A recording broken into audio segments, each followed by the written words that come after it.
प्रशांत किशोर कांग्रेस से बात बनी नहीं पीके की, तो खुद की पार्टी बनाने का मन बना लिया है पीके ने। जी, अब सवाल यह खड़ा हो गया है कि आज उनके एक ट्वीट की वजह से उन्होंने जन स्वराज का जिक्र करते हुए बिहार से शुरुआत की, एक तरीके से हुंकार तक भर दी है। हालांकि बीजेपी और आरजेडी दोनों का कहना है कि पीके तो रणनीतिकार हैं, राजनीति उनके लिए नहीं बनी है।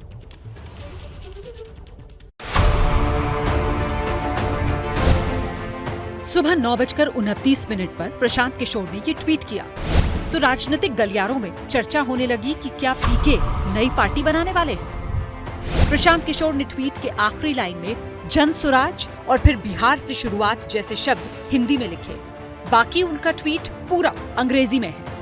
अब प्रशांत किशोर की इस चर्चा पर बिहार में बीजेपी और आरजेडी दोनों की राय एक है। पहले भी कई तरह के नाम के साथ वो आए हैं और बहुत ही हताशा और निराशा के साथ लौटे हैं। मुझे लगता है कि हर दिन नए शब्दों के साथ खेलने से नहीं होगा, ज़मीन पर उतरकर काम करने से होगा, ज़मीन पर उतरकर लोगों के साथ संवाद करने से होगा। केवल स्ट्रेटजी बनाना और स्ट्रेटजी पर इम्प्लीमेंट करना दोनों दो चीज़ें होती हैं। तो मेरा ये मानना है कि कई स्ट्रेटजी वो बनाते रहे हैं, कांग्रेस ने भी उनके स्ट्रेटजी का लाभ लेना और न लेने का जो प्रकरण रहा वो बहुत ही खट्टा मीठा रहा है उनके लिए कि उनसे स्ट्रेटजी भी ले लिया और उनको जोड़ा भी नहीं। तो मेरा ये मानना है कि आज के डेट में प्रशांत किशोर जी एक स्ट्रेटजिक हो सकते हैं एज ए पॉलिटिशियन, तो अभी तक तो कहीं नज़र नहीं आ रहे हैं कि मैं कोई टिप्पणी करूं उन पर। प्रशांत किशोर जी एक चुनावी रणनीतिकार के रूप में जाने जाते हैं। कई राज्यों में उन्होंने कई राजनीतिक दलों के लिए काम किया है। कुछ जगह पर सफल हुए, कुछ जगह पर असफल भी हुए। तो अब चुनावी रणनीतिकार हैं, अब खुद ही चुनावी मैदान में भी आएंगे और बिहार के हैं तो स्वाभाविक रूप से उन्होंने बिहार को चुना है, तो इससे क्या फर्क पड़ने वाला है। पिछले महीने प्रशांत किशोर कांग्रेस में जाते जाते रह गए। एक बार जेडीयू में उपाध्यक्ष बनकर उन्होंने राजनीतिक करियर बनाने की कोशिश की थी, लेकिन बना नहीं पाए थे। अब जबकि पीके ने अपनी नई राजनीतिक पार्टी बनाने के संकेत दिए हैं, उनकी टीम के सूत्रों का कहना है कि आने वाले दिनों में बिहार में सुराज यानी सुशासन के मुद्दे को केंद्र में रखकर अभियान चलाया जाएगा और इसके बाद भविष्य में राजनीतिक दल बनाने का ऐलान किया जा सकता है। सक्रिय राजनीति में भले ही पीके फेल हो चुके हों, लेकिन चुनावी रणनीतिकार के तौर पर रिपोर्ट कार्ड शानदार रहा।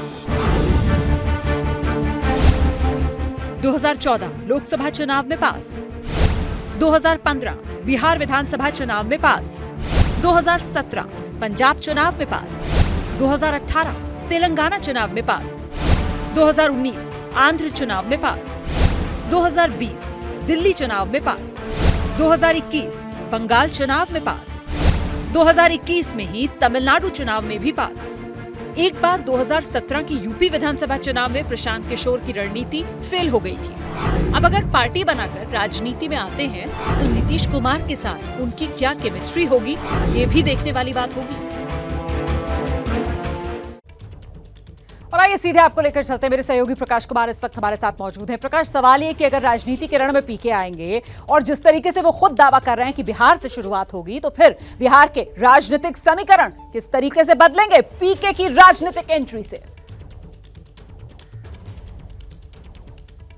देखिए रोमाना, बात बिहार की उन्होंने शुरुआत की थी 2019 में और वो धूल फाक रहा था, जिस पर से धूल हटाने की तैयारी उन्होंने शुरू कर दी है।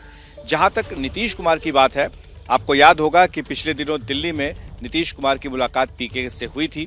बहुत आगे तक बात बढ़ चुकी थी, यहां तक कि जब वो बिहार दौरे पर आए हैं पहली बार इतने महीनों बाद, तो उनकी मुलाकात भी होनी थी नीतीश कुमार के, लेकिन ऐन वक्त पर बातें टल गई है और अब 5 तारीख को अपनी पूरी रणनीति का खुलासा करेंगे एक प्रेस कॉन्फ्रेंस के जरिए और वो ये बताएंगे कि आगे उनकी रणनीति राजनीति में एंट्री को लेकर के किस तरह से है। हालांकि उन्होंने पहले ही ऐलान किया था 2019 में कि वो राजनीति में ही आएंगे, लेकिन अब ये देखना होगा कि नई पार्टी बना करके करेंगे या फिर गठबंधन की राजनीति में फिर से वो आएंगे। आप बिल्कुल सही कह रहे हैं। उन्होंने 2019 में ऐलान कर दिया था कि राजनीति में आएंगे और पूरी तैयारी के साथ आएंगे, तो देखना दिलचस्प होगा अब जब प्रेस कॉन्फ्रेंस करेंगे पीके तो फिर क्या बताएंगे, इतने साल में क्या तैयारी की है उन्होंने, जिसके बाद अब वो राजनीति में एंट्री करने जा रहे हैं।